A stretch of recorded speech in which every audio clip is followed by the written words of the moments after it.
has done this. Welcome to NYU and to the Friends of Liberia and USIP program on electing a president. This is the first time that Friends of Liberia has done this type of thing for quite a while, but we do want to have more communication with people who are interested in Liberian affairs. And we also want you to know about our organization, which is over 30 years old. It was founded by former Peace Corps volunteers, but now includes people all over the world, academics, missionaries, medical people. We're a very welcoming group, and we still are all volunteers. So I couldn't offer the speakers any kind of stipend today, and they came anyway. So that shows. I didn't tell Ambassador Greenfield Thomas that. She thought a check was waiting. No. You said I would get up and go. And I told James I'd feed him palm butter later, so we'll make up for it that way. I want to thank NYU for allowing us to use this space. We have the most wonderful technical and program assistants that I've ever worked with, I think.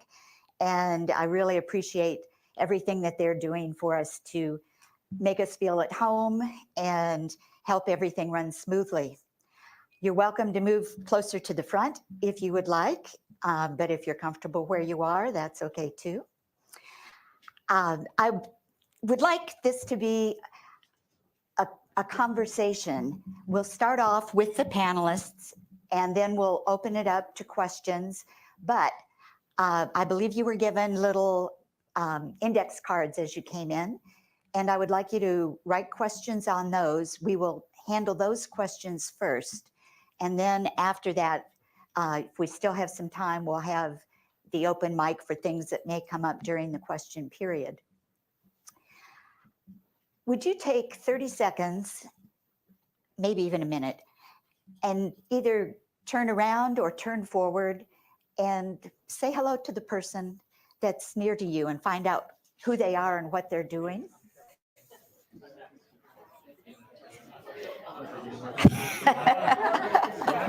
Hello, hello.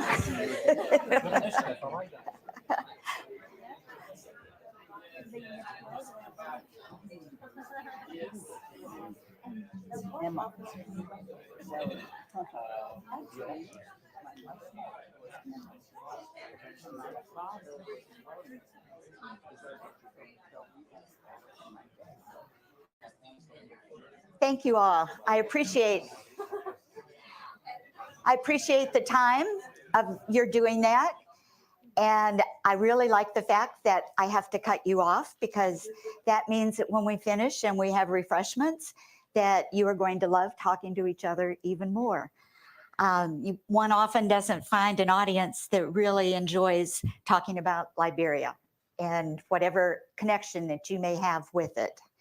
I am not going to take up too much time right now, because I think we have a good program, and I will take the liberty as the moderator.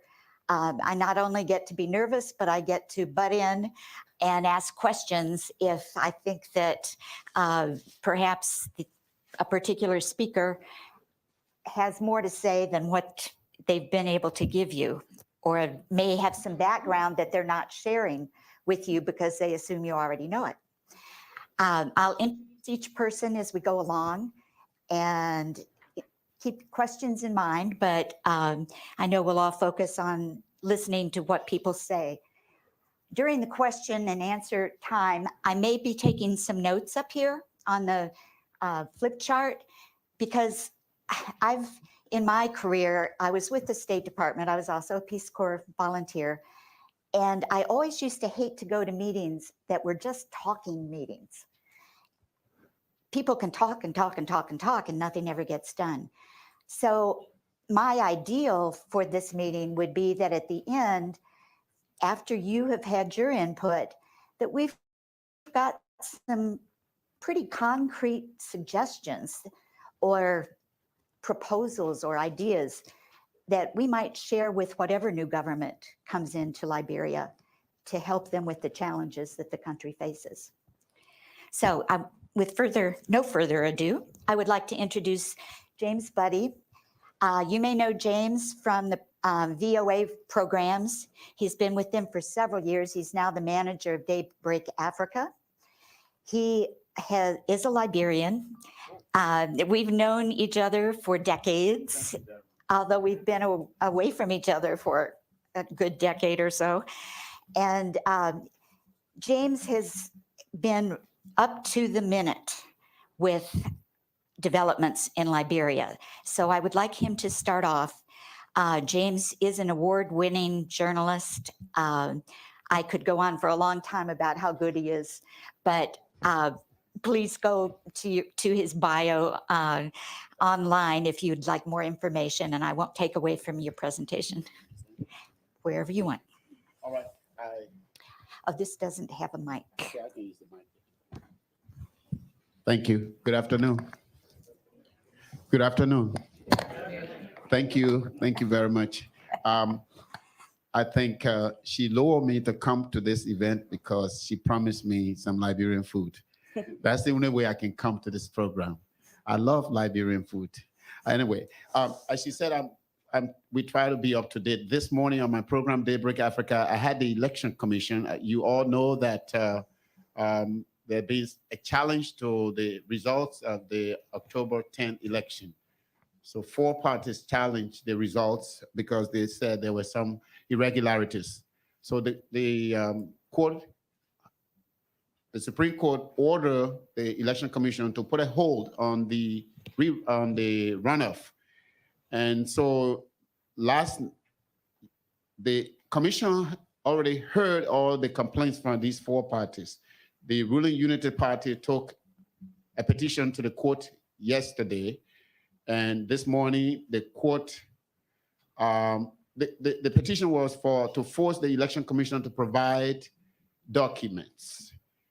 The background to that is that the commission feels that if the ruling party and the other 3 parties claim that there were irregularities, they are supposed to provide evidence. So the way I know it is that I was told by the commission is that they came to the commission, then started to request for information that they will use to provide evidence for their case.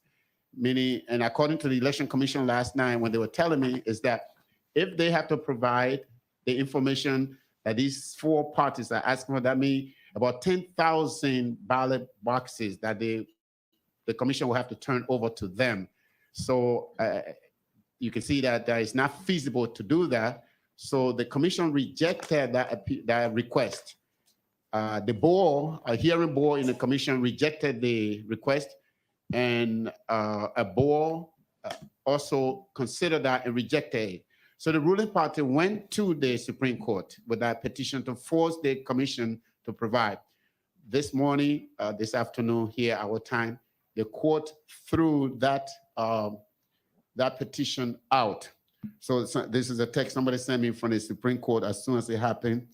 The court concluded and denied the bill of information filed by the Unity Party and called on the National Elections Commission to dispose of the case before November 22nd. November 22nd is very important because the Liberty Party filed its complaint, I think it was on the 23rd of October. They filed their complaint. And under the Constitution, the commission has these 30 days to deal with all complaints following the election. That's why the court mentioned November 22nd.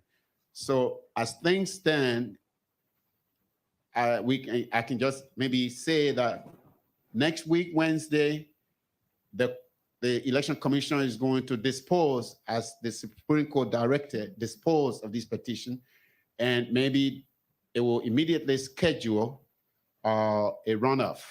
So I'm just saying, this is my guess.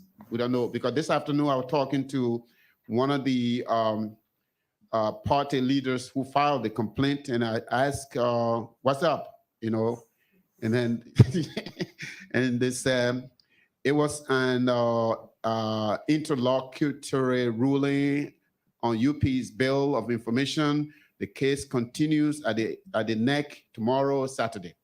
So meaning the parties are going to go back again to the Election Commission. Maybe, I don't know what maybe they have more case to plead with the Election Commission, but the court has ordered, the main thing is that the Supreme Court ordered the Election Commission to get rid of the challenge by November 22nd. You know that during the week, the U.S. Embassy in Liberia also issued a statement. And this morning I was talking to the Election Commission. They said, I said, well, what do you make of the statement from the U.S. Embassy? The embassy basically said that it said that the elections were credible. The October 10th election were credible. And they said, while if there were any problems at all, one or two or few problems, you cannot say that there should be a rerun. Instead, the Election Commission can use that time to make corrections for the next election. And they just called on the two parties to make sure the ruling Unity Party and the Coalition for Democratic Change to prepare to engage their people and to get ready for the runoff. So the Election Commission this morning was telling me that it feels kind of vindicated because that's what it has been saying all along, that the process was credible. Whatever errors may have been there were not targeted at any particular political party. So that was the Election Commission's argument. All right, there are a lot of things that happened, so I want to stop right there. Just wanted to bring you up to date where we are. Thank you. Thank you, James. Yeah. We will have a lot of questions for James during the question and answer period, including what Liberians are, the common Liberian is saying about how things are going, because I know you're in touch with a lot of them, as I have been as well. Next, I'd like to introduce you to Jonas Kleiss, who works for the U.S. Institute for Peace.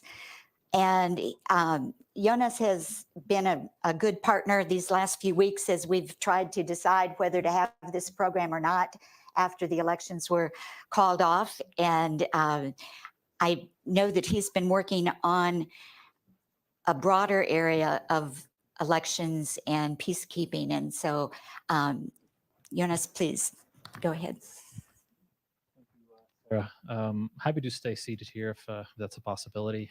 Thank you all for coming this afternoon.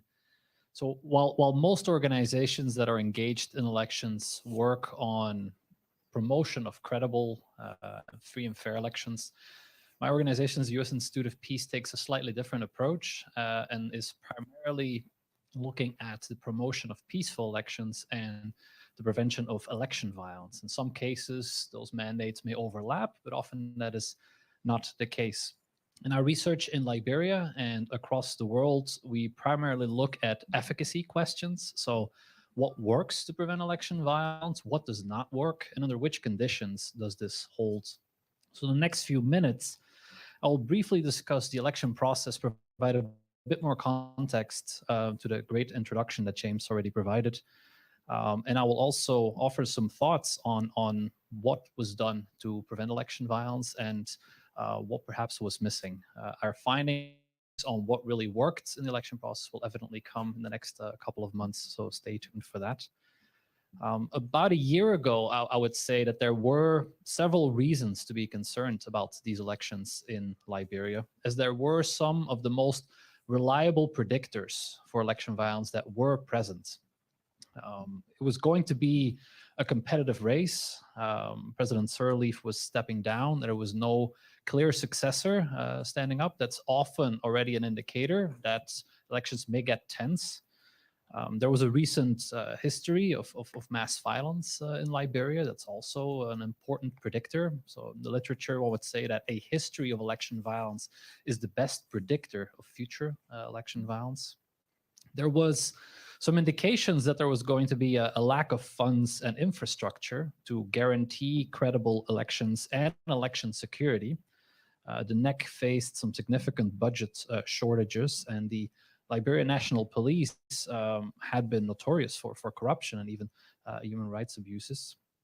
And there is a large group of unemployed youth that is vulnerable to mobilization. So some of those risk factors do add up at putting Liberia at least at medium risk of election violence. Definitely not in the category of some other countries that we've seen, your Kenyas, certain countries in Southeast Asia, Bangladesh, for example, which have repeatedly high levels of election violence. Certainly not at that level, but there were some reasons to be concerned. And for now, unfortunately, we must say that Liberia has been defeating the odds as the elections have remained relatively calm and peaceful. Some violence did occur. There was the harassment of women as long lines of voter queues established themselves on election day. There's some minor incidents as well in terms of destruction of campaign materials, campaign posters, during the campaign period, and a few isolated cases of inter-party violence, particularly in Nimba County. But overall, the violence has been minimal, that's for sure. As already was indicated, the voter turnout was about 72%, similar to previous presidential elections in Liberia. And the NEC was initially applauded for the transparent counting procedures, for the timely pronouncement of election results, but however, there were some challenges that were indicated with the voter roll, poor queue management, and the quality of poll workers. But overall, again, a very positive performance that was given to attributed to the NEC. Unity Party candidates Boakai and George Weah of the Coalition for Democratic Change came out on top, respectively 28.8% and 38.4% of the votes. So it was looking as if we were heading for a runoff between these two candidates, but the Supreme Court decided otherwise. As was already indicated, I won't go into depth because it's already covered. But Charles Brumskin of the Liberty Party, who ended third in the first round election, he filed a complaint with the Unity Party as a co-complainant. And there were claims that there were massive irregularities, as was already indicated. The Supreme Court then prohibited the NEC from organizing the runoff until a thorough investigation of the complaint was conducted. Now, I'll add a brief word as well on the legacy of President Sirleaf, which I think is important also to add a little bit of perspective, as well as her role in the current elections. I think it's an important contribution to make in events in Washington, D.C., perhaps, and to draw people's attention to the contrast that there is between the international praise for President Sirleaf and her popularity at home. Surely, there's no doubt that Liberia has experienced a remarkable level of political stability in the past 14 years under the presidency of President Sirleaf. Access to electricity, clean water has significantly improved. She's attracted new foreign investments. She was the first female head of state in Africa. And importantly, in these elections, she decided not to run again. These may therefore be the first democratic transition of power since 1944. But at home, there's still some disgruntlement, not just with the person of President Sirleaf, but also with her party. After all, Liberia remains one of the least developed countries on earth. People complain about unemployment and poor infrastructure. And many Liberians also do not forget about her initial promise to remain a one-term president, and the fact that she ignored the advice of the Truth and Reconciliation Committee. So why, in the end, wrapping up, will peace prevail, or has peace prevailed thus far, despite those risk factors? I think there's the war fatigue can certainly be attributed in part to this, the lack of willingness to pick up arms for politicians. I think there is a growing level of trust in Liberian institutions, which is promising, which keeps people from perhaps settling disputes in the streets and deciding them and being willing to bring them up in court. And I think finally, what may also be a cause of the relative stability is the success of violence prevention efforts. And there's several that I'll briefly point to. The survey that we conducted, and we did survey-based research, conducted over 1,000 surveys and nationwide interviews with the long-term observers. It indicated that election monitoring, peace messaging, and civic education were the most widely used prevention instruments. The LNP also reached out to vulnerable communities. They engaged youth, even the motorcycle unions. But it does seem that the respondents in our survey, they indicated that police were rarely present to prevent election violence or the risk thereof in certain instances, and that building a capable, and that's perhaps a suggestion that I would have for the next government, it's building a capable and professional police force remains a priority to win back the trust of the Liberian people in order to help ensure election security in the years to come. In the question and answer session, I'd also be happy to comment perhaps on the role of observation missions, which I think is particularly interesting in light of the criticism that international observers have received in the Kenya elections. I do think that there's quite a few parallels to be drawn between the recent Kenya elections and the Liberia elections. And I think leading politicians have also drawn some lessons from the developments in Kenya. And then finally, the role of diplomacy. Only 17% of Liberians think that foreign diplomats were able to influence local leaders. Of course, these are perception-based indications, but these are much lower numbers that you see in other countries, and they really surprised me, given the very prominent presence of UNMIL in the past and the prominent presence of the U.S. Embassy in country. The UN mission in Liberia was considered the most influential diplomatic presence, followed by the U.S. Embassy in ECOWAS. So I'll leave it at that, and thank you all. Thank you, Eunice. That was a good overview of the elections. Some of you may not have been following it that closely, and so that gives a good background. And we'll go more into a practical experience with Liberia in our next speakers. And first, I'd like to call on Ambassador Linda Thomas Greenfield, who's now retired from the State Department and a distinguished fellow at Georgetown University. She is someone that, as a former State Department person myself, that we always really looked up to, and she held every high position in the State Department that it's possible for a professional to hold. And I won't say that that's not why she's not there now. But please go ahead. You may sit down.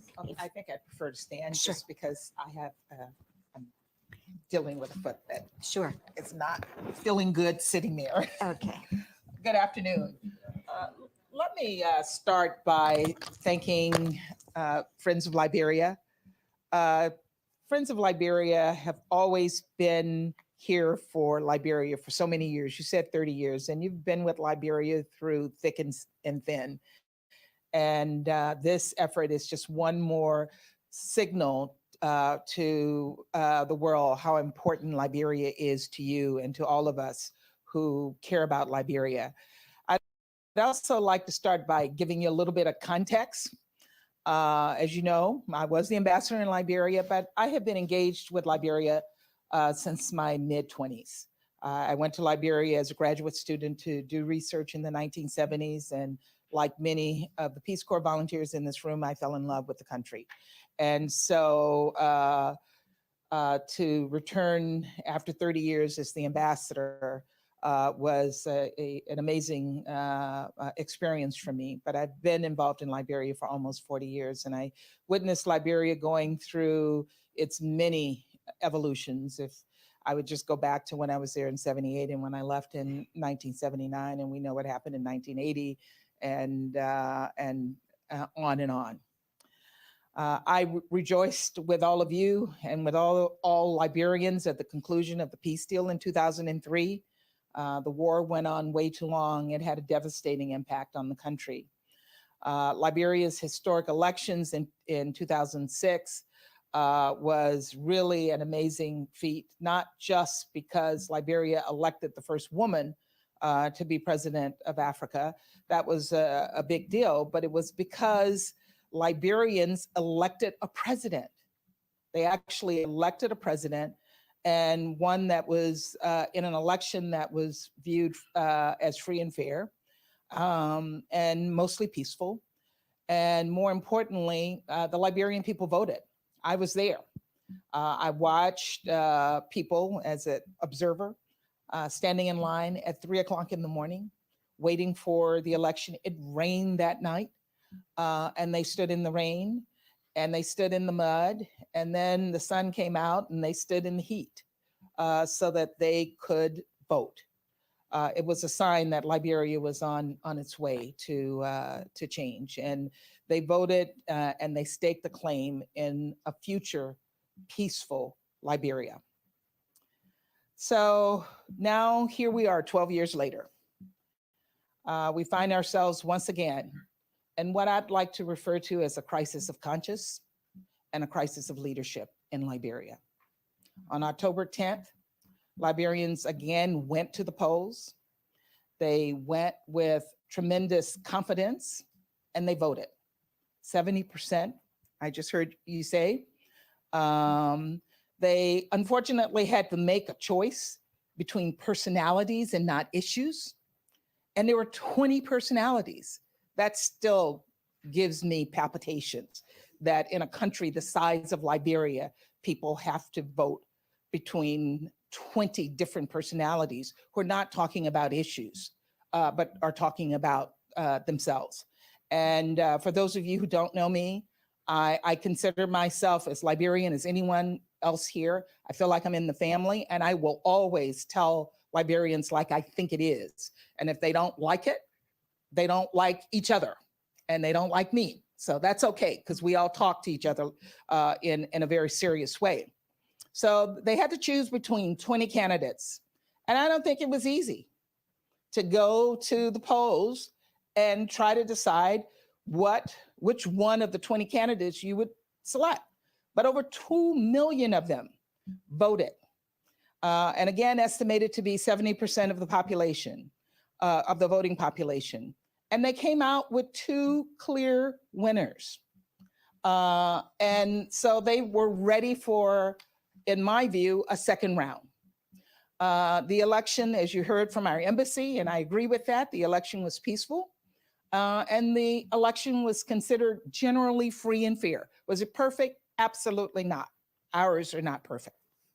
But it was generally considered a free and fair election by all of the international observers, and I think by most Liberians, to be very, very honest with you. So far, so good. But the results were challenged, and a decision was taken by the Supreme Court to delay the next round of the election. And that has put this country in a crisis. The challenge was made by the third place candidate who only got under 10%. A third place candidate who has run 3 times before and never got more than 10%. And so that challenge, and then once he won in the Supreme Court, everybody else jumped on the bandwagon. And so here we are.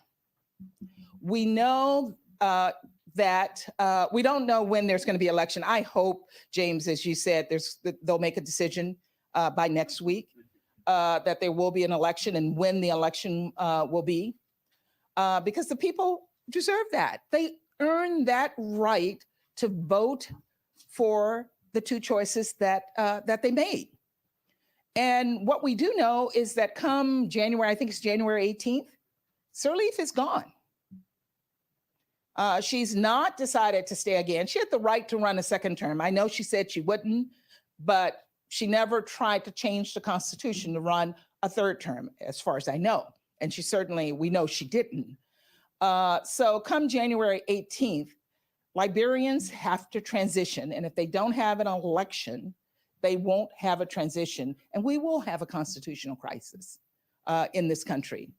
And it's untenable. And it's unfair to the Liberian people who put their trust in their leaders. And they are being failed by those leaders because of personality competitions.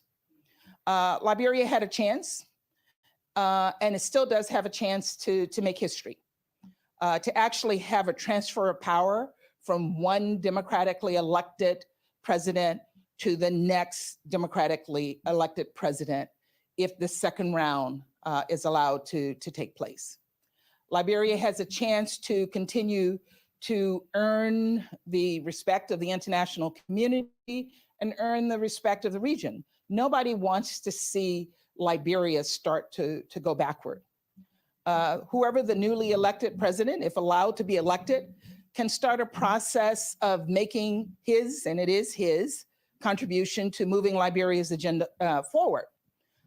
They have the responsibility to build on and improve on Sirleaf's legacy. And Sirleaf does have a legacy.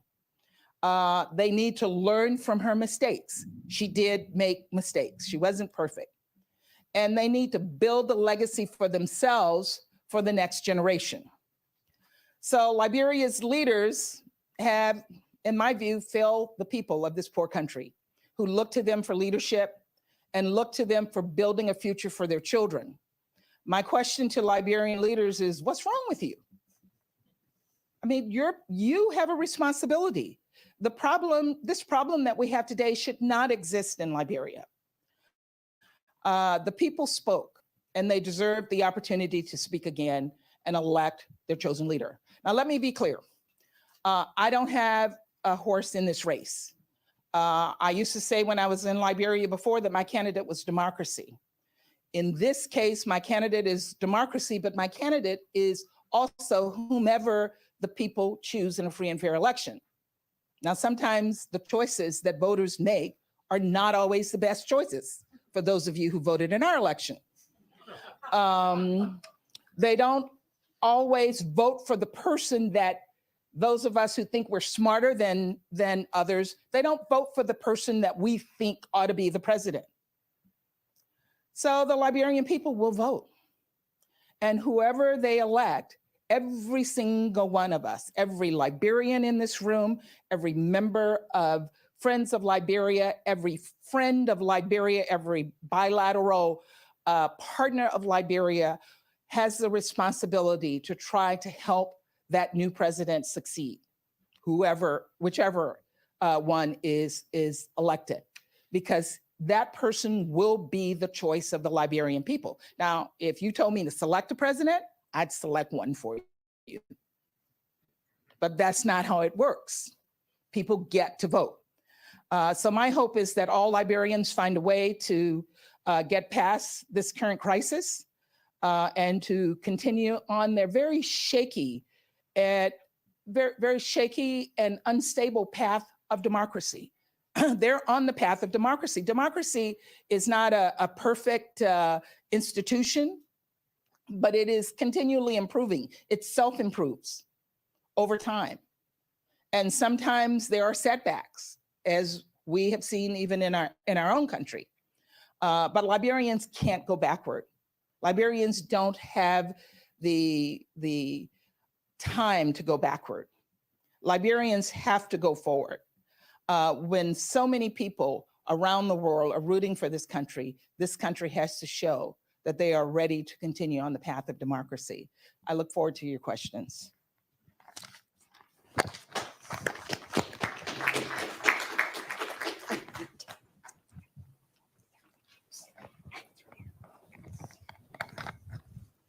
We're going to do musical chairs. No, teasing.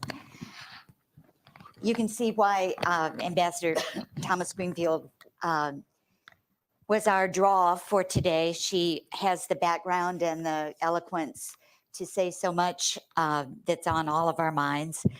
And she speaks as a Liberian, as she said, but she'll use the personal pronoun.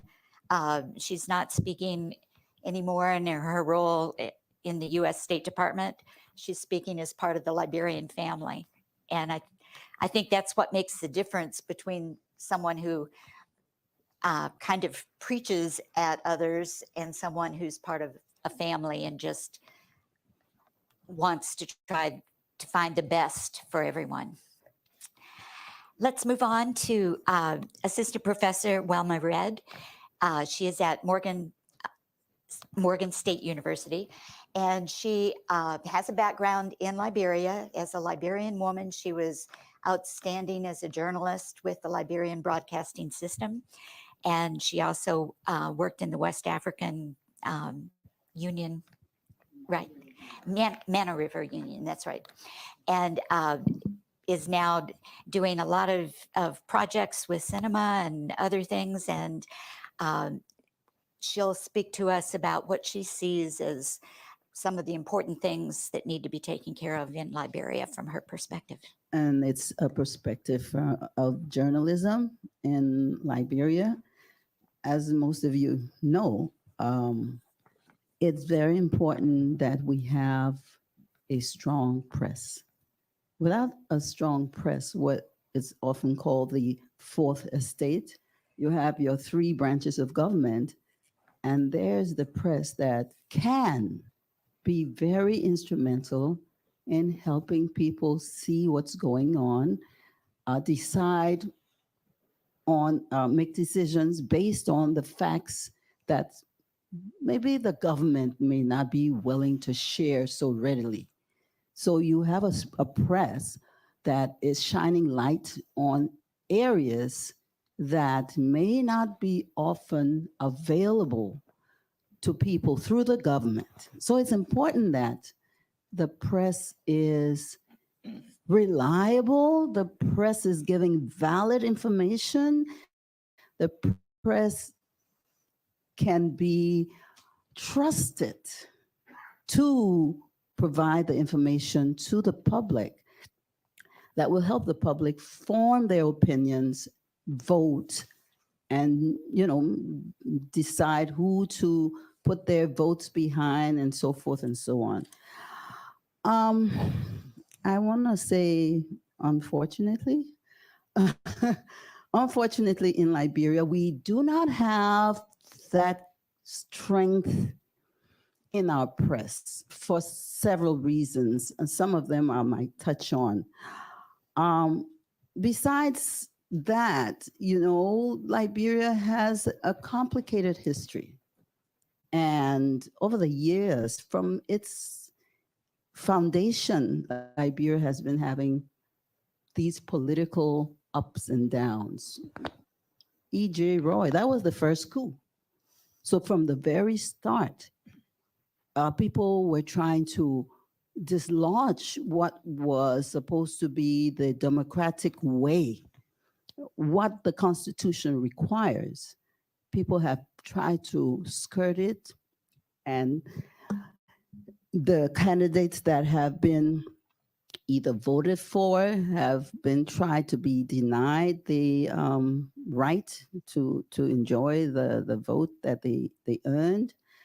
And so we had the crisis in Liberia. And then, after Roy, there was also the other one with Barkley and them in the Fernando issue, where the president was again in trouble for not doing things as right as people thought they should be. And then, of course, we come all into the years of the Coleman coup. It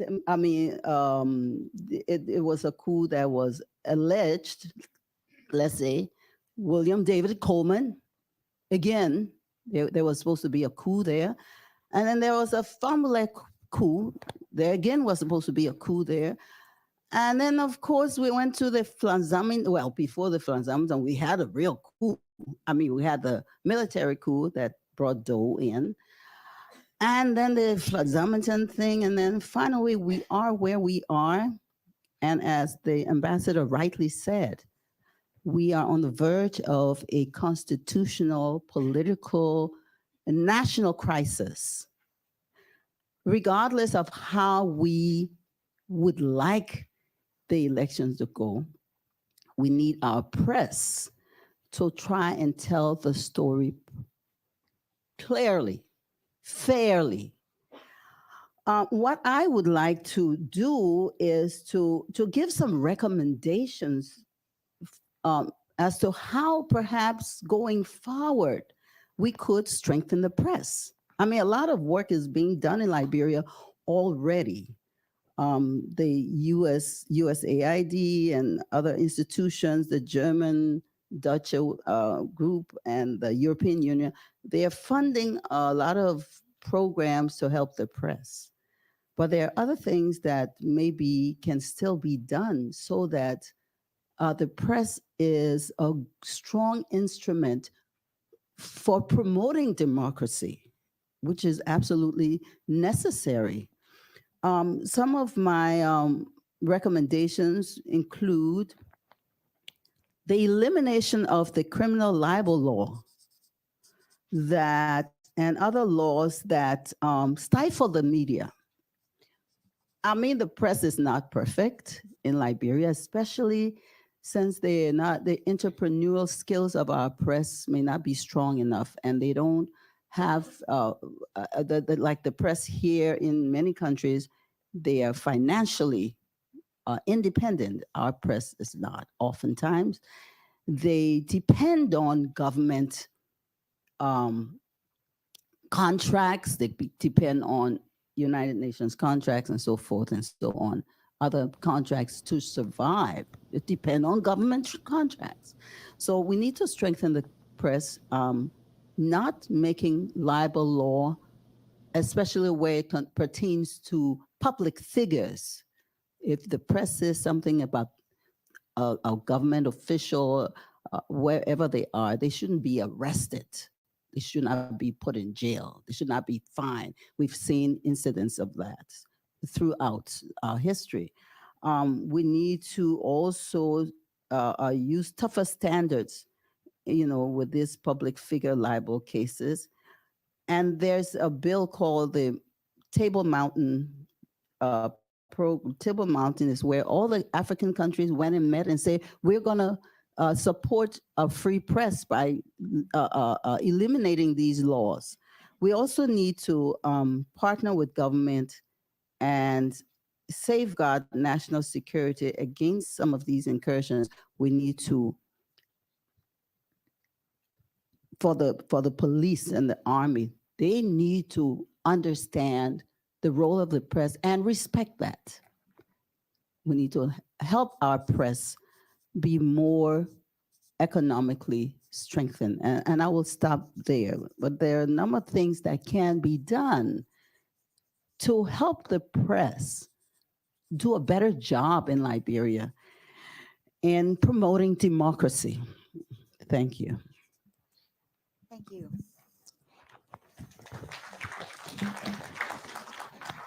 Thank you, Wilma. We'll have a lot of questions for you afterwards because you touched on a couple of things that certainly can be very practical, and then the implication of the media getting so much support from foreign sources and what influence that has on what they do can also be important. I would like to introduce to you Emma Arcodia. Emma is from Search for Common Ground, which is one of my favorite NGOs, I have to say. I worked with Search for Common Ground when I was in Liberia, and some of my best friends worked for Search for Common Ground. And I think they've done wonderful work in Liberia, and I do think that NGOs play an essential role in Liberia. And I think we have to really look at those, and I'd like you to address in general the role in democracy building that they play. Thank you. Thank you, Sarah. And yes, I will start from there, and I will provide an insight of what civil society can do to promote peace consolidation beyond the political transition. So the new government will have two challenges after the political transition. One is the change of government itself, and the second is the end of the United Nations mission in Liberia's mandate. And to do this, it will need to communicate effectively and strategically which step it will take in order to maintain peace. And at the same time, build trust among citizens beyond Montserrado County.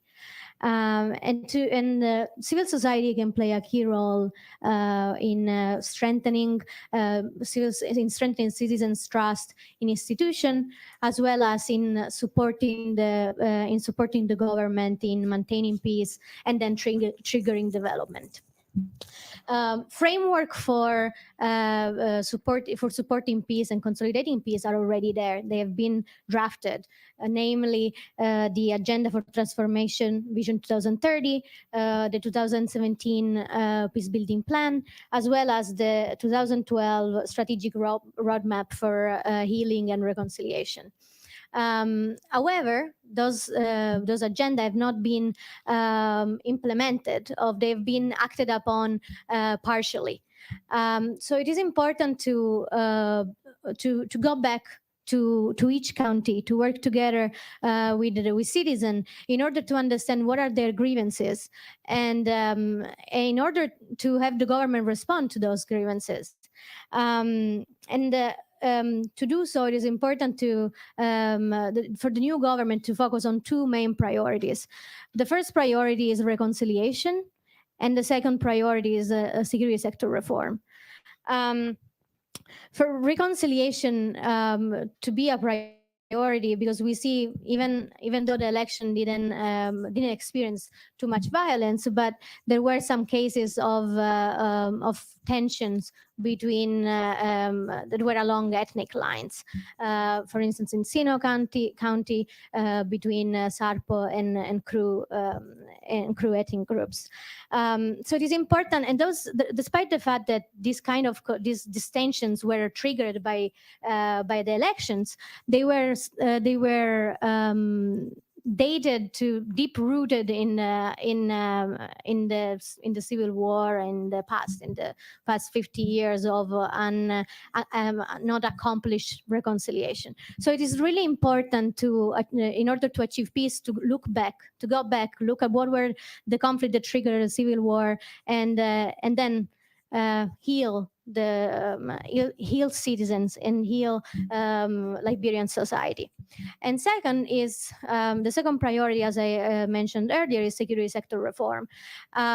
Search for Common Ground, together with the United Nations mission in Liberia, conducted a study called the Social Cohesion and Reconciliation Index, and we were able to see that 77% of the population acknowledged the Liberian National Police to be the one to turn to in case of violence, but at the same time they didn't feel the Liberian National Police was able to face the violence they were asked to face, and therefore it is important for the new government to invest more in training, in skill building, as well as in trust building between citizens and police officers. And we see civil society to play a key role in this because as my colleagues may also confirm, the community-based initiative have been able to keep peace in Liberia. The peace committee in many counties have been able to go back and look at tensions among ethnic groups, and at the grassroots level solve those problems, or like the Palava Hat system, or even the peace building, the peace committee that have been able to cooperate with the peace building office to identify early warning of violence during the election or beyond, in order to prevent them and stop violence when it was able to be, we would be able to stop it. So as you can see, security sector and reconciliation are key issues that the new government should consider. And then finally, two recommendations that I would give following the security sector and reconciliation as key priority is the importance of maintaining freedom of speech and freedom of press, as my colleague in the panel said, as well as making sure that grassroots level organization as well as citizen are taken into consideration in the post election period, when the government will be drafting new policies for peace building and development. So it's really key to listen to citizens, to their grievances, in order to make sure that the policies that are acted upon actually respond to Liberia's needs. Thank you, Emma. I think that's a good, well, all of them are good points, but the involvement of civil society in the development of the plans of the new government, I think would go a long way to helping them feel involved. There's going to be a lot of people, no matter what, that are disappointed in the outcome of the elections. And that's going to be certainly a management situation for the new government to deal with, and to try to get them to buy into the programs that they come up with. And we know that because Liberia is so dependent on foreign assistance, that donors are going to look at that, and they're going to try to see, are the citizens really having a voice in this new government? So we will soon open it up to questions. If somebody could pass, if you could pass the cards that you may have written to the side, let's say to this side, and then we'll pick them up, and I'll take the questions first that are written, and then we'll open it up to others. But while this is going on, do you have questions of each other that you would like to address? I would love to hear from you, James. Use your microphone, please. Thank you. James, I would love to hear from you what ordinary people are saying. How are they responding to this delay in the election, in the runoff? Use the mic. It's two, but there's one right there. Thank you. I think you turned it off. Is this on? Yeah. Thank you. I think you said something that was very important, and that is the whole challenge has put a damper in the way the general public is feeling about the election. But overall, everyone has been kind of peaceful, but also underneath the peacefulness is this anxiousness. My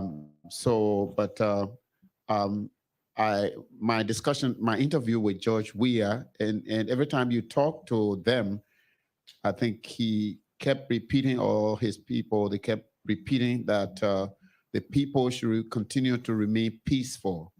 And so far, I think it's been peaceful because I think people are worried that if this process is not handled correctly, the country could be set on fire.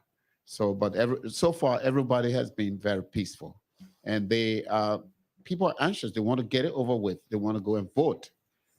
So hopefully that maybe with the developments in the Supreme Court. So I was talking to the Election Commission. The statement by the U.S. Embassy also, the Election Commission was telling me last night that every paper in Liberia carried that statement as their front story. That showed the kind of way that people want to move forward. They just want to move forward with the whole process. And at the same time, people, they appreciate the legal process taking its course. They appreciate the legal process taking its course, that people have the right to challenge and then let the challenge go through the legal process. So they also appreciate that, but overall, they just want to move forward, go to the polls, and get it over with. That's why the statement by the U.S. Embassy plays so highly in the papers and on the radio on the radio and television in Liberia. Thank you. We'll go to these questions, and then, but I would like you to feel free to ask each other questions as well. There's a question: why did President Johnson Sirleaf call a meeting at her house with the NEC leadership and UN reps? A second question is it customary in a democratic election for a few days, let's see, to the elections for a sitting president to invite an elective commission and UN top executive to his or her home? Would anyone like to try to address that?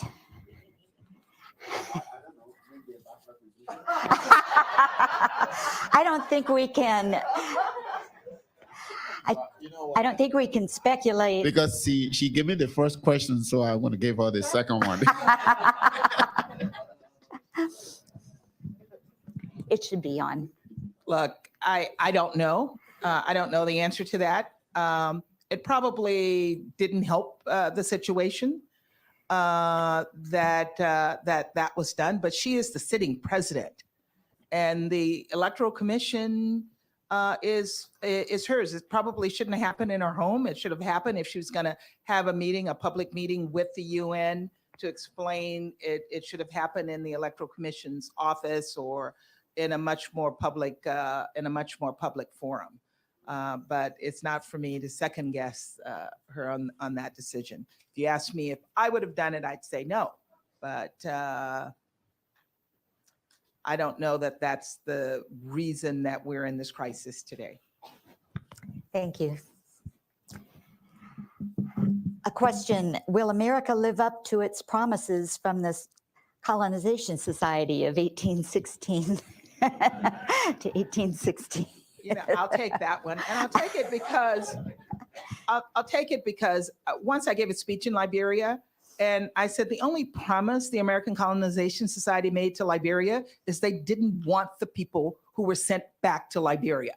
And so the fact that people kept going back to promises, the promise was for people to go back to Liberia. And I know there were all kinds of things there, and there were all kinds of motives and different goals within the American Colonization Society for why people supported the organization's efforts for people to come back to Liberia. But for me, as an African American, it just said they didn't want African Americans in the States, and this was a way of sending them back home to places that were not their own. So I don't know that we can hold the American Colonization Society accountable for whatever people believe they may have committed to in 1820 or 1821. Well, I would like to add to that. The ACS, when they made the decisions and put in their funds to help people go back, there were lots of African Americans who paid their own money, bought their freedom of their entire families. I mean, look at someone like John Brown Russrum. He was already a big guy here. He wrote the first African American newspaper, the Freedom's Journal. He was big stuff, college graduate back in 18 something, and he went to Liberia. So it's not about a promise from the Americans. Where is our promise to ourselves? I would say that it's high time we as Liberians start to look for values in our own society. And we cannot base our values along tribal lines or ethnic lines until we are ready to bridge all those barriers and bring them down. The dichotomy between those who are in America and who are so-called Americans now and those who are in Liberia, those kinds of things cannot be used to further people's personal goals and destroy the country. We need to be more committed and build our own promise, each of us. I see a lot of Liberians in the audience. So when I say us, I'm talking to the Liberians. Each of us has to decide to make our promise to Liberia and make it known in Liberia. Thank you. Thank you. I'm going to go through these really quickly because I want to respect each person that wrote these.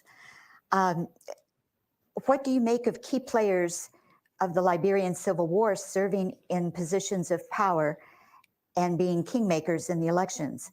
How does this affect or influence our already fragile democracy?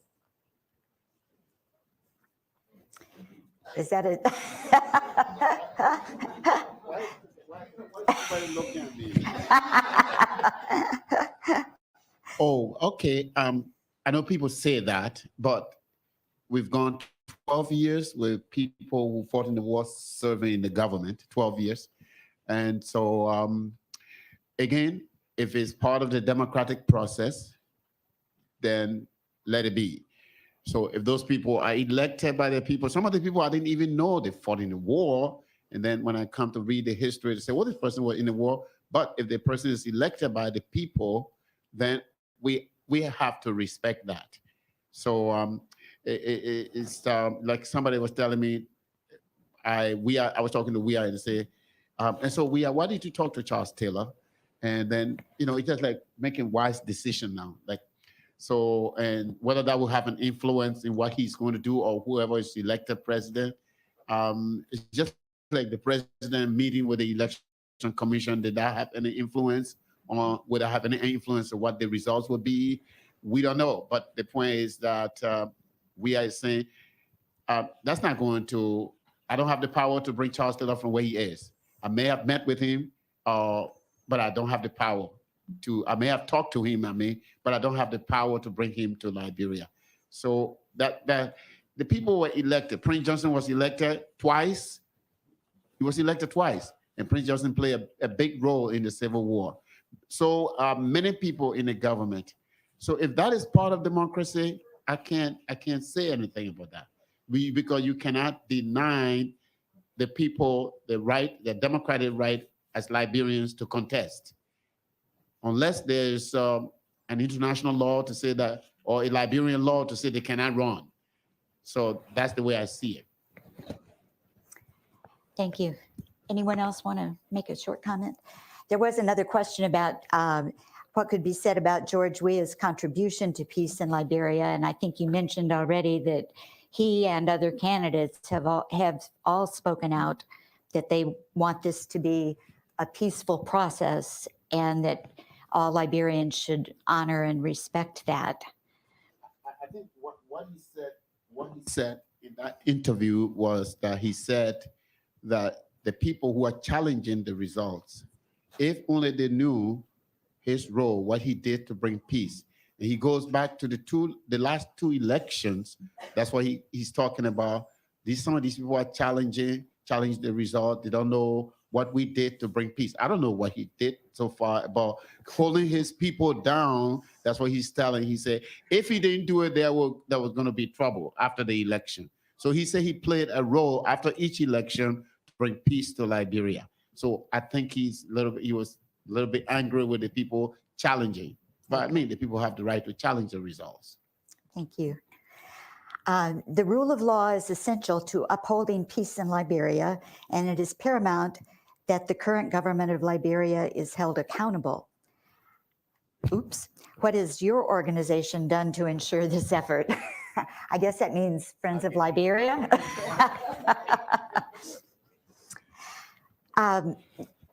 Friends of Liberia stays nonpartisan. We want to be able to work with any elected government and to be able to try to affect positive change, especially in the areas of education, of health, and the rule of law. So we try to stay out of situations that would appear to be favoring one party over the other. And I'm saying this, I'm just brainstorming this as I talk with you, and I invite my colleagues to respond. But in general, because of our mission and our values, the programs that we support definitely support the rule of law. And we have assisted lawyers, especially during the time that Congress was holding hearings about what was going on during the war in Liberia. We had representation to support peace efforts.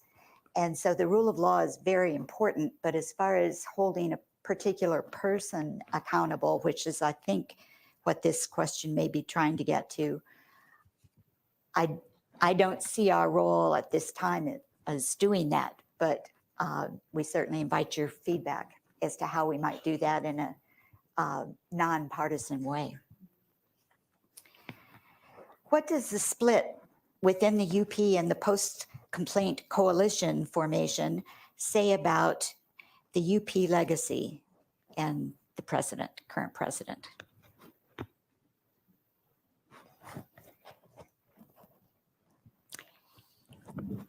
Yeah, I'll try to tackle that question. I think it says a lot about capacity and institution building. It says a lot about leadership, that the Unity Party was not able to live by its name, Unity, and stay together to continue to contribute to Liberia's future.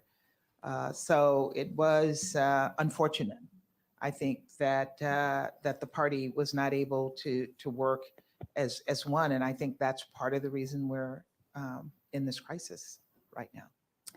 That goes to another question. What can be done to change from personality politics to campaigning on the issues? I know that one of my old friends, Raymond Zarbi, was trying to host various debates with the candidates, and some people participated and many did not.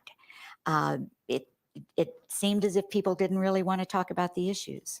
Yeah, part of it is having 20 candidates and their briefcase politicians who are carrying their campaign literature around in their briefcases.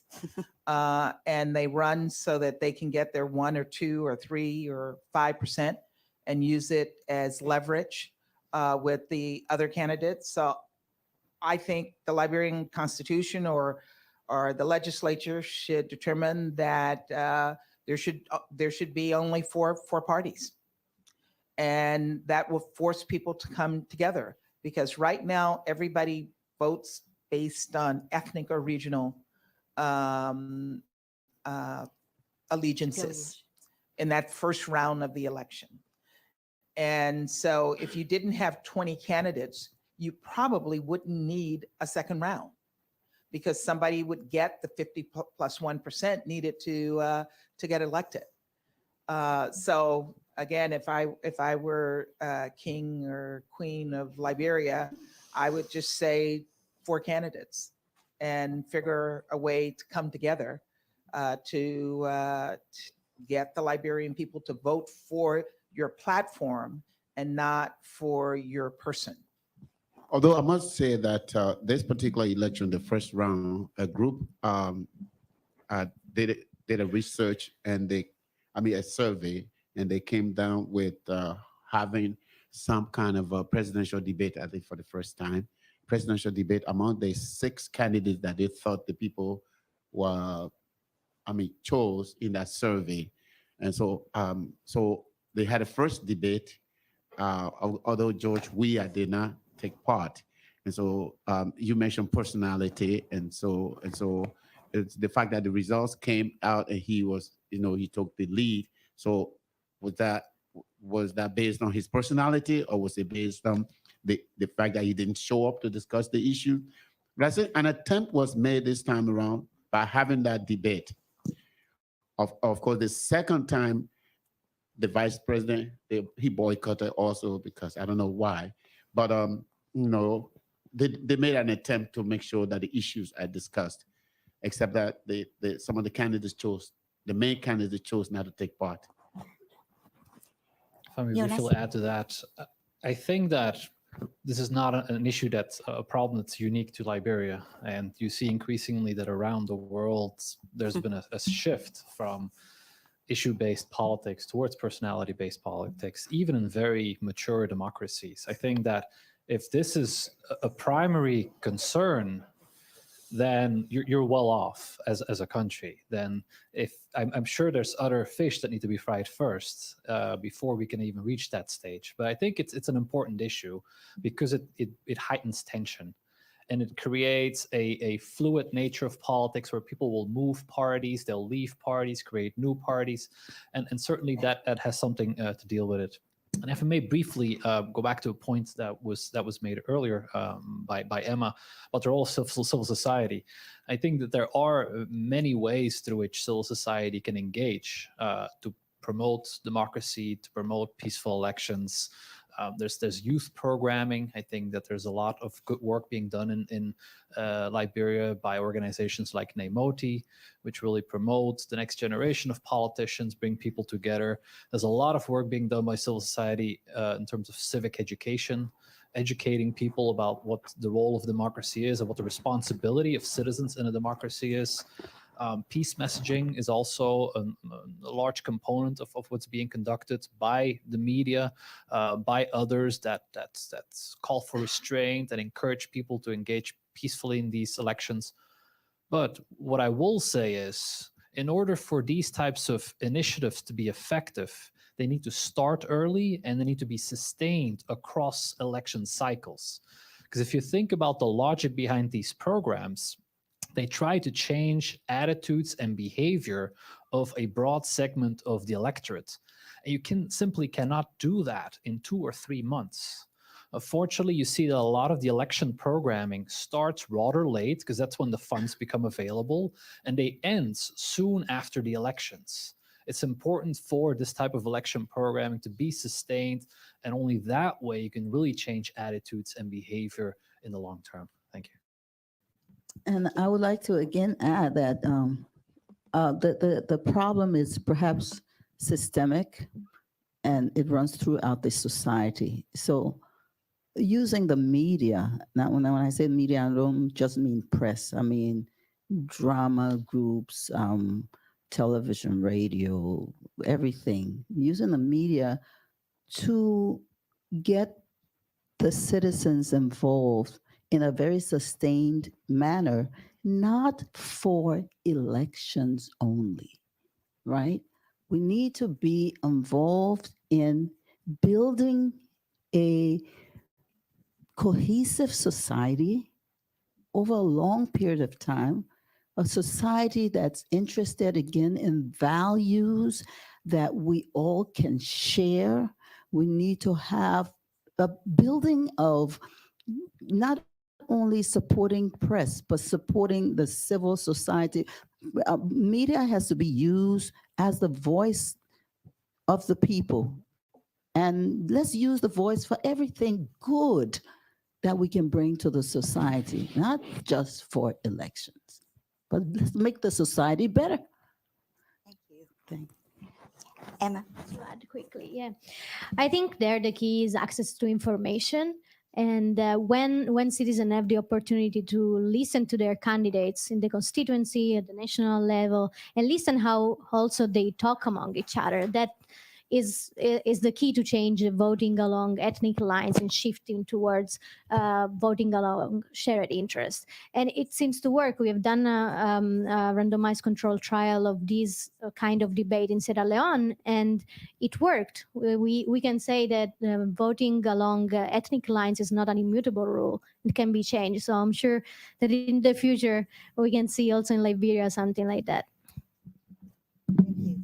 I know that Search for Common Ground has that as one of their objectives, and so I hope you can always be sustainable.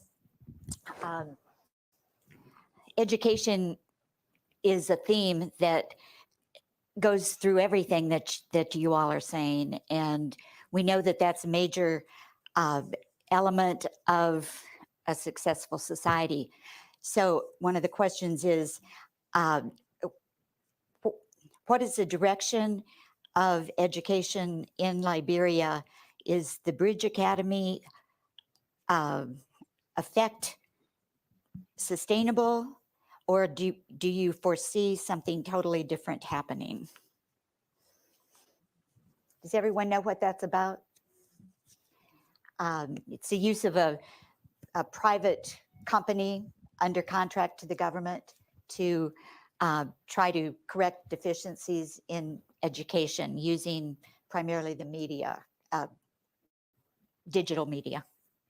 I don't know, because I was talking the other day with the Minister of Education. I don't know whether he's in or he's out. He's in and out. So he's almost going out or he's staying in. But so I guess what I was trying to get from him was that, Minister, don't you think it's about time to give the Liberian people a comprehensive report in terms of how this program that you introduced, how it went the first year and how it's going?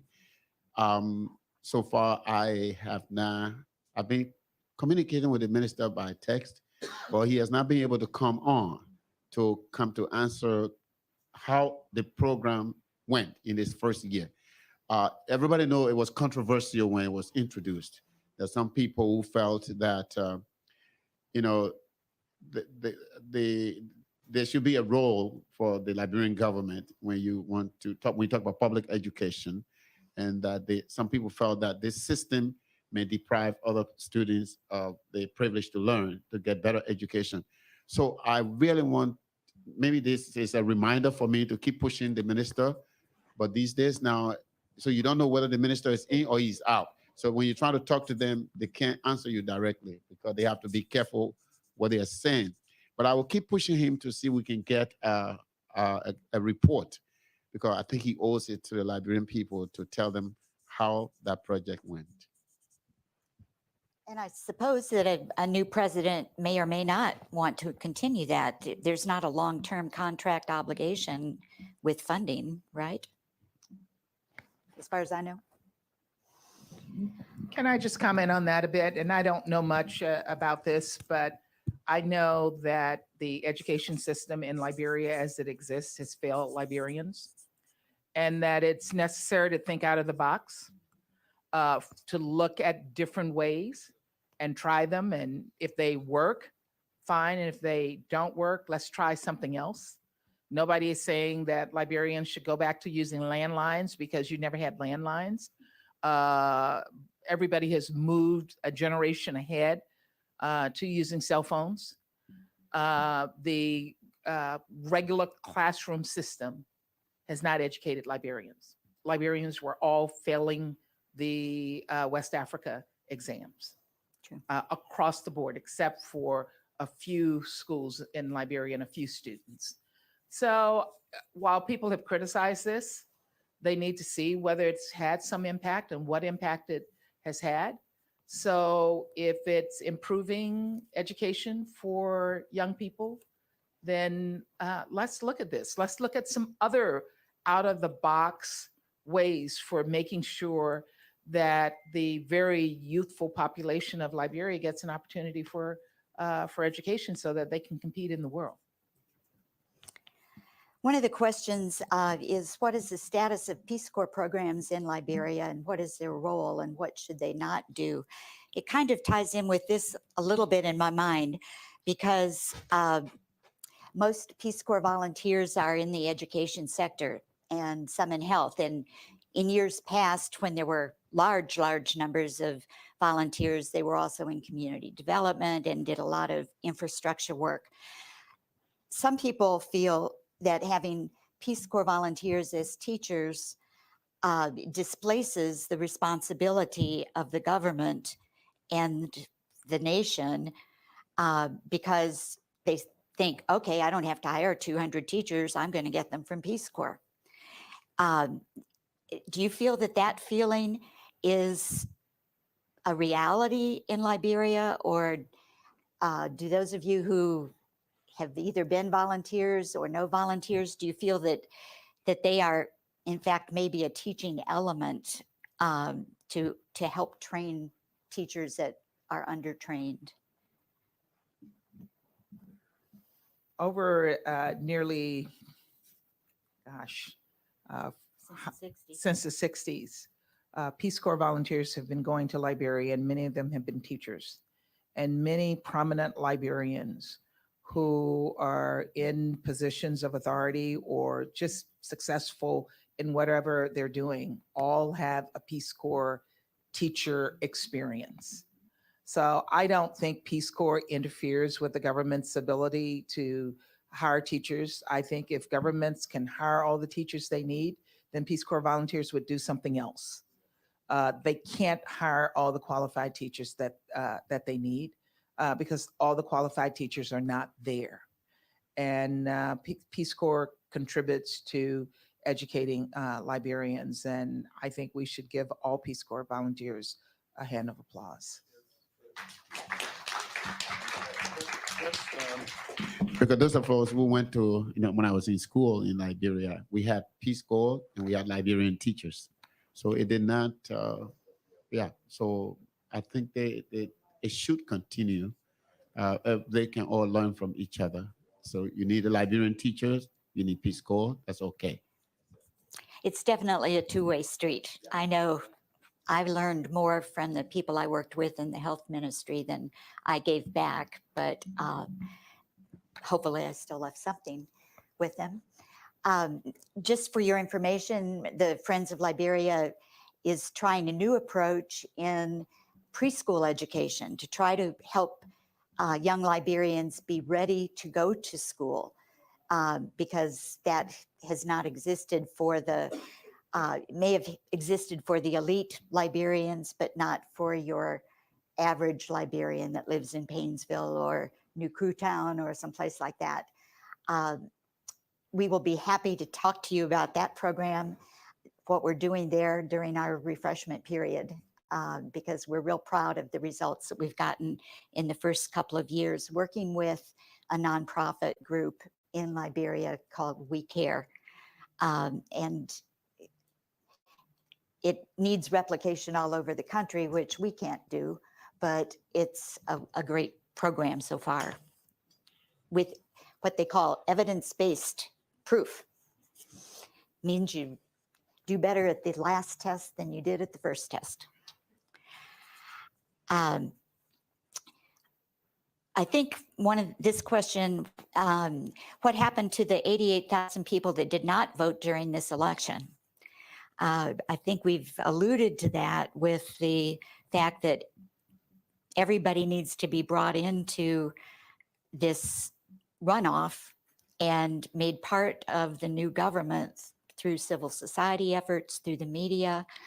How do you consider the behavior of the presiding officer that has a pre-marked ballot? I think if we were to know that, hopefully the person would be reported and investigated. Does anyone else have an answer to that? I think that some of those issues and they are now at the center of the challenge that was filed by these four parties, and the Elections Commission has looked into those claims. I think also part of this is about education. I know the day before the election, Commissioner Kokoya was on my program, and he stressed one thing in that interview that morning on the day that the people were supposed to be voting. So say, listen, if you don't know, or if you've forgotten where you're supposed to be voting, this is the process you need to go through so that we can tell you right away before tomorrow comes where you're supposed to be voting. And they encourage everybody to use their cell phone to do that in case you forget where you're supposed to be. And do not claim that because you have a voting card that you can go and vote in this election. It must be about this election. Certain things were outlined, and I think this is where education comes in. Maybe some people overlooked it. They were into the heat of this process and they forgot to do what they were supposed to do. And probably they show up on the day of election and then they found out that they could not vote. Maybe that's one problem for this these problems that we are having, one cause of the problem. But I think those they were foreseen, and the election commissioner talked about those, warn people that this is what you need to do before you come to vote tomorrow. So maybe now, as the U.S. Embassy said, and as the Supreme Court said, that whatever happened, the few errors that the commission itself admits to, the commission admits that there were few problems that maybe in the runoff, it can then correct those problems. Thank you. You alluded to the State Department, the embassy statement, and there is a fairly long question that boils down to saying that the Monrovia embassy went rogue in issuing that statement, that it wasn't authorized or approved from Washington. Is there anyone from the State Department here today? Having served as the Assistant Secretary for African Affairs, ambassadors do not have to get approval from Washington to issue a local statement, ever. I was ambassador. and I was assistant secretary. The only area where we have to get approval from Washington is if we're talking to the international press. So the embassy did not go rogue. Our embassies are issuing statements on a regular basis. And if they had to get every statement issued, approved by Washington, they would not be doing anything. So that is absolutely incorrect. Thank you. And the other side of it is that you always have to answer for it, whatever decision you make. So it's a big responsibility.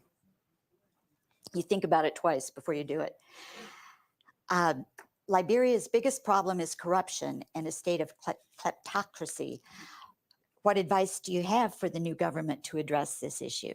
I know that I've heard that this is the biggest thing that people would love to see somehow eliminated. Don't do it. You know, I think sometimes government people run because they now think it's their time. And so it's really important if they care about corruption that they don't do it and they hold their people accountable. They start from day one holding their people accountable. What I find happening is everybody looks back. So the last government did it and they spent all their time trying to go after the last government. And while they're going after the last government, their people are stealing forward. So they have to deal with their own government's actions and responsibilities. And if they want to start holding people accountable, they have to start putting procedures in place to ensure that it doesn't happen again. Well, do you think the procedures that were put in place in this government, an anti-corruption commission and disclosure laws and so on, they sound great. Where did it fall apart? You know, it's implementation, and it's not just Liberia. If we look across the continent, the AU just completed a study in which they reflected that over $60 billion per year in Africa gets lost to corruption. So this is it's a continent-wide problem. It's a problem not just in Africa. It's a problem all over the world, but the impact, when you look at a poor country like Liberia or other poor countries, the impact is a lot greater in those countries. But I think the laws are in place. It's implementation of the law that is missing in many places. I don't want to suggest it per se, but you know, there are countries in Africa that's high on the international transparency. For example, there's a transparency, what is it called? International, the index. And African countries have scored pretty well on some African countries, south of the Sahara, have scored pretty highly on the index. And they include countries like Botswana. And one of the things that Botswana has done, they have the same corruption agency, transparency groups that look into these contracts, but they try to follow the law and implement it properly. And one of the things they do, they have international non-Botswana people on those commissions, along with the locals. You know, it would be harder to influence someone on that kind of commission if they're from a different country and they're not involved in the politics. Thank you. If I may briefly, I think we have to remember as well that corruption is an issue not just at the top level, but at many levels of society. And that police corruption, for example, is another issue that people are confronted with on a daily basis. And part of that is a result of the informal economy in Liberia being so large. People do not always receive the largest part of their income through the formal economy, but have to find alternative means in order to get food on the table. And I think that that's an issue that's going to take quite a few years to resolve. And yeah, I think that there are some countries out there that could serve as a positive example for that.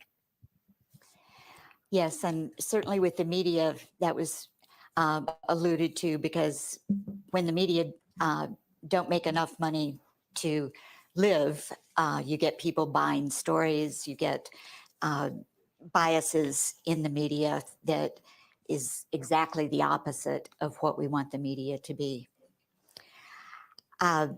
This question is probably too big for us to deal with, but I think we all really want to think through this, and if somebody has answers, they're welcome to give them.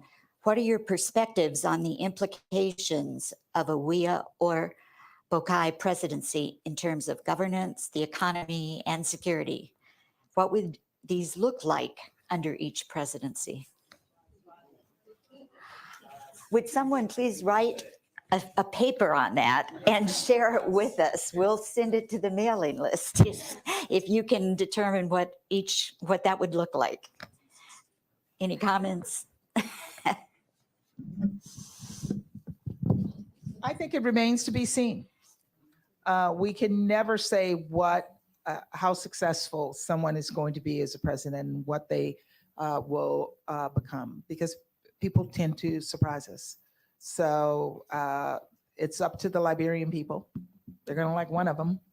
And then we all, as I said earlier, have to come together to try to help that person to succeed.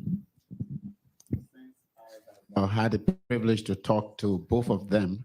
So I'm just going to tell you what they say. So the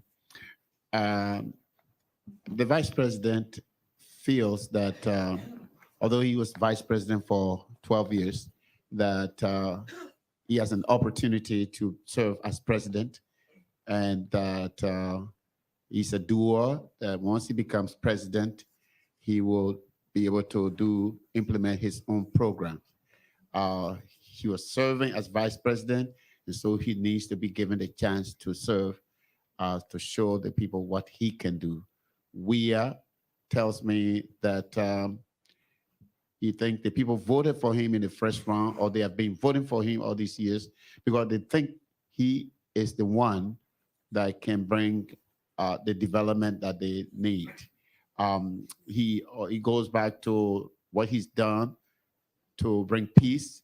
He said he worked in the Salif government as a peace ambassador, and he was able to bring people together. In this last comment he made just 2 weeks ago, that the people will elect him because they feel that he can bring development, needed development. So that's what the two candidates are saying. It's up to the Liberian people to choose who they want as their president.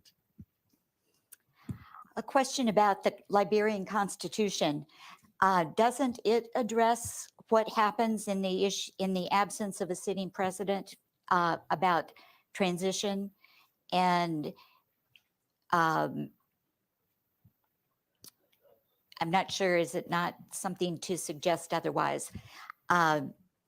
Would someone who's studied this like to address it? I know it addresses what happens in the case of presidents that die or are removed from office. But as far as the end of a term happening without an elected president, I am not aware that it addresses that. So it seems as if we would be projecting onto the process a process that's actually different. It's apples and oranges, that you're not talking about the unexpected end of a presidency. You're talking about a transition at the end of a period. So would the same line of succession take place? Is that something that the Supreme Court would have to decide? Anyone speculate? I don't know. The only thing I know that has been coming up in the last week or so is that people on one side of this debate or dispute about the first round, people thought there were some, the people who filed the complaint were trying to play some kind of a trick to delay the process so that an interim government will come about. So I don't know what constitutional thing it will pose. I cannot explain, but this is what I've been hearing. So I kept asking the people, where did we get that idea about interim government? You know, that the people want to form an interim government. They thought some people were delaying the process so that eventually where it will create a constitutional crisis. I haven't gone into detail about the type of constitutional crisis, but this is, some people think this is kind of a trick that some people are playing. Kevin, do you have? One of our Friends of Liberia members has been studying all the election process for us and sending out bulletins, which is one of the many benefits you can get by being a member of Friends of Liberia. But do you have any comment from you're looking? My he's a name lawyer. is my This name is Kevin. Kevin George. He I- was a former president I of just FOL. want to recognize the panel for the wonderful discussion that's been held. It's really rich. And the only thing I would say about that question is, first of all, that the Supreme Court has really acted competently this year in this election season. I think that needs to be recognized. While the judiciary of Liberia has problems, the Supreme Court is very strong. It appears to be operating above levels of corruption with competency and professionalism. And I think that they will want to do everything possible to avoid a situation where government lapses in January. I think it's January, it's the 18th. third working Monday in January, which I think is January 20th. And so I think they really want to have a decision. That's why they've been pushing the Election Commission to get a decision, because the election law and the Constitution provides for the Election Commission for an appeal to be exhausted before the Election Commission. And if someone's not happy with the Election Commission's decision, to go to the Supreme Court. So that's why the Supreme Court's been pushing them, so that they can make that decision. If they rule and say that there's no basis for the appeal before the Election Commission, then the runoff election proceeds, and that could all happen before January 20th. If they rule that the October 10th election was not valid because of irregularities, because of massive fraud, then that creates a problem where there's probably just not enough time for the Election Commission to organize another election. And for this would also be for the House of Representatives, because the October 10th election was for the House of Representatives as well. And if we get to the end of the Sirleaf administration on January 20th and there's still no election, then the Constitution does provide under Article 64 that the Speaker of the House becomes the acting president until elections can be organized. And there's a 90-day period. But there will not be, Right. or incompetency, yes. So one could argue that that's Not relevant. right, And there won't be a speaker if there's no elections. right. So, but these are the only provisions in, only provisions in the Constitution that apply. So the Supreme Court may try to apply that. In that case, there would be no House of Representatives in existence.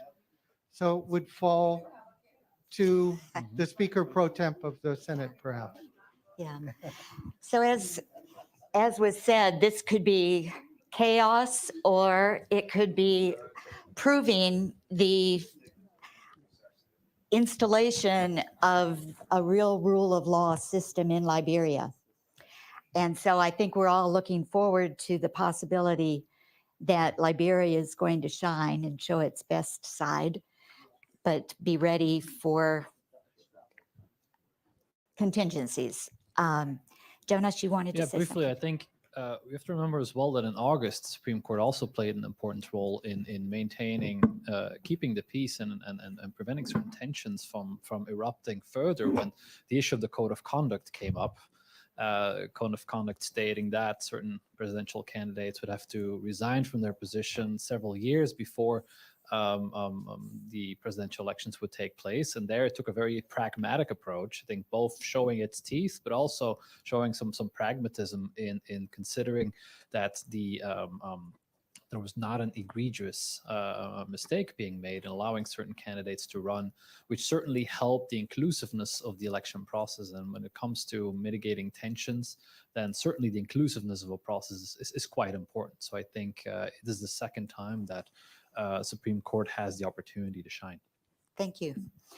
I think this card, we'll need to close with it. I think it sums up what we want to feel. Is it too much to ask that our friends rejoice with us as we make a transition to a place where we as Liberians can disagree, not resort to violence, but have the rule of law take its course? Yes.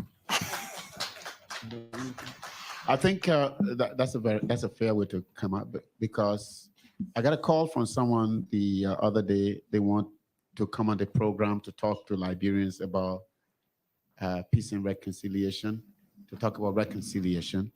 And I thought, okay, I'll give you the platform, although I think probably you should first try with the local media, but I say I can give him the platform to talk about reconciliation. Yes, that's the next place to go. Yeah. It's the next thing to do, because after this election, and this is where the media comes in. I was just in Liberia, September, and let me say this, the proliferation of media, radio, television, plenty of that. It should be guided so that the commentators and the guests, I mean, they should know how they are addressing the people so as not to inflame situation. Because I was listening to some people speaking on some of the radio stations, and I said, oh my God, this is going to lead to a fight. I mean, people were almost fighting, and that has to be controlled, managed so that people respect the other person, even though they're coming from two different political parties or two different viewpoints. Respect the viewpoint of the other person when you come on the radio to talk. Some people were condescending, in particular some officials, so they didn't respect the other person, their view. So I think this is where the media come in to make sure that they are preaching how Liberians can come together after this whole election. Yes, I think we see even in our country the role of media, how it can be both for good and twisted in other ways as well. So it's not a unique Liberian problem for sure. We have to close right now. We'll have time for everyone to talk in the reception area, and we have an exhibit also by an NGO that works with Liberian women who make quilts. And if you've been in Liberia, you know that the quilts in Liberia are so precious. And he will be able to talk to you outside. If it's 1 minute. Okay.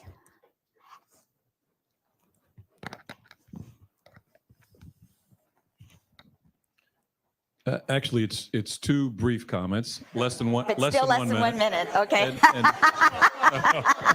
Please wait. Very quickly, my name is Joe James. I'm an African American. I'm not a Liberian. I've been a 33-year economic development professional, so I'm pained that there's not been more talk about economic development and job creation. And the women that I support make quilts to earn school fees. But let me say something as an African American. I didn't know anything about Liberia until I went there in 2007. And as I've understood the history better, there are Americans in Liberia who went there at the end of slavery that we've not helped to connect back to their families here. So when I see the sign Friends of Liberia, there could be so many more if we could energize the African American community here to be a better partner and to work for Liberia. So I just, as an African American, I just say that as a opportunity for things to be better there. I think I'll put you in touch with a professor. Thank you. There's a professor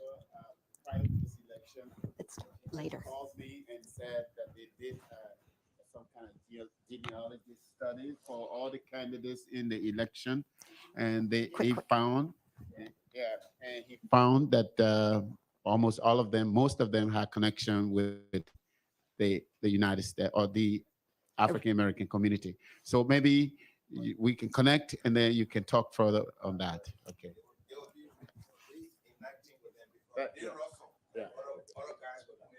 Thank you, everybody. We do have to cut off our live streaming. If you would like, if you have some ideas that you would like to share, for me to share with whatever new government comes, please just come up here and write your suggestions on the flip chart, and they'll be incorporated. Thank you very much.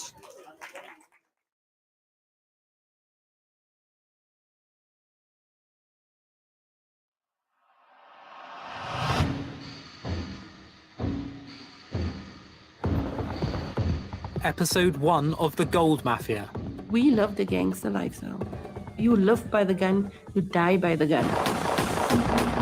The biggest challenge Zimbabwe now faces is the gold mafia. Al Jazeera's investigative unit infiltrates the rival gangs that control Africa's gold. As long as you grease the wheels in Africa, there's no issue. Smuggling. That's what it is, smuggling. All the paper trail is legitimate. It's not like somebody can question it. Former members of the Gold Mafia speak exclusively to the I Unit. The gold mafia is bigger than the government, bigger than any of the authorities. What do you think is going to happen? They kill you, don't they? Exactly. Undercover journalists pose as gangsters who want to launder more than 100 million US dollars. It's black money. These funds are substantial. The I Unit obtains thousands of confidential documents that expose how organized crime groups use gold to launder money. You sold it to a refinery and the money got paid in the bank account. So it's very clean that way. Once it's refined, it's practically brand new gold. A good washing machine, right?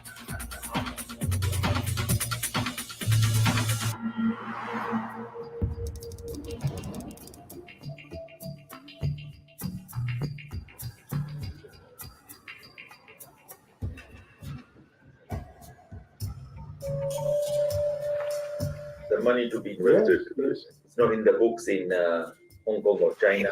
It is black money. These funds are substantial. Is it 100 million? Is it 50 million? Is it 10 million? Is it 20 million? Is it It's more than 100. Okay. Kamlesh Patni is one of Africa's most notorious gold dealers. He calls himself Brother Paul after founding his own church. We try to move our money to find investment overseas. Mr. Stanley leads the I Unit's undercover team.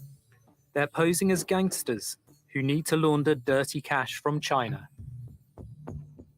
It's very important to get the right person. Yeah. It's a starting point. Right? I'm going to give it to you in a very crude way. As way of explanation, they're looking for a Hawala system. Yes. To get the money out. Yeah, sure. Johnny is posing as a black market trader, our Hawala man, who moves money across borders without using banks. And the Hawala system is based on trust. Trust and connections. Yes. But we need your advice. That's structure. Yes. Yeah. Yeah, We sure. invest in you. Yeah, if you Because you have all the connections. Structure already. if you have the trust. Patni claims to have the trust of Africa's leaders. Glory be to God, yeah. This is the President Mugabe. This is me. I got the award as Lifetime Africa Achievement Award. This is Uganda. That's you. This is me. Patni was made a peace ambassador by the Kenyan Council of Elders. This is the President of Kenya, Kibaki. This is the king from Ivory Coast. This is the president of South Africa at that time, Zuma. That is, of course, the AU, Africa Union chairman that time. You know him, the Libyan president, Gaddafi. He crowned the Libyan leader Muammar Gaddafi as the King of Kings of Africa.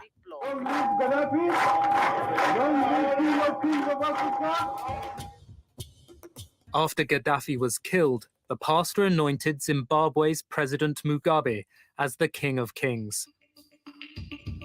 Mugabe was dethroned in a military coup in 2017. His successor is Emerson Mnangagwa.